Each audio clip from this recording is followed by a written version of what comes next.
आप देख रहे हैं PKN न्यूज। गुजरांवाला में जमाती इस्लामी की होने वाले जलसा में सरदार ताहिर महमूद मौजूद हैं। आइए उनसे जानते हैं कि जलसा के शुरका का क्या कहना है।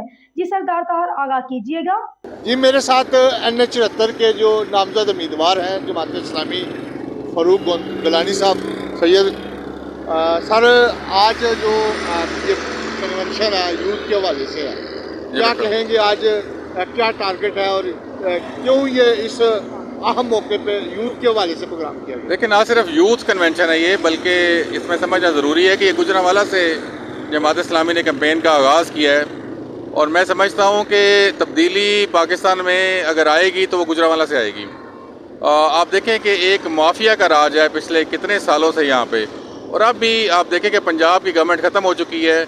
उन लोगों के अकाउंट्स में पब्लिक का फ़ंड आ रहा है और वो लगा रहे हैं ताकि अगला इलेक्शन वो फिर सिक्योर कर सकें। जमात इस्लामी को कब आपने इक़्तिदार दिया है? जब भी कोई प्रॉब्लम आती है, जब भी कोई सैलाब आता है, जब भी कोई ज़ल्ज़ला आता है, कौन नज़र आता है आपको फील्ड के अंदर?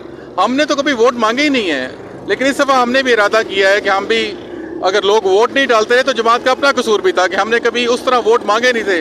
हम समझते थे कि खिदमत में ही सारा कुछ रखा है और खिदमत करनी चाहिए। जैसे कि आप सब देखते हैं कि जो मौजूदा मुल्की हालात हैं, इसमें हर बंदा परेशान है और जो सबसे ज़्यादा परेशान है वो इस मुल्क का यूथ है।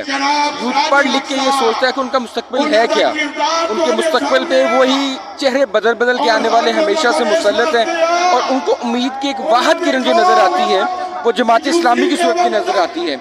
इससे पहले पाकिस्तान की यूथ को जिस तरह मुख्तलिफ बहकावों से वरगलाया गया और मुल्क में इंतशार बर्पा किया गया, इंशाअल्लाह सिराजुल हक साहब की क़यादत में हम पाकिस्तान की यूथ को वो रास्ता दिखाएंगे जो पाकिस्तान की तरक्की का रास्ता होगा। हम इंशाअल्लाह इस पूरे निज़ाम को बदलने की जद्दोजहद कर रहे हैं और हम अपने कायद सिराजुल हक की क़यादत में इस पूरे निज़ाम को बदल कर ही इंशाअल्लाह हम इसको कामयाब करेंगे, इस तहरीक को कामयाब करेंगे। बहुत शुक्रिया।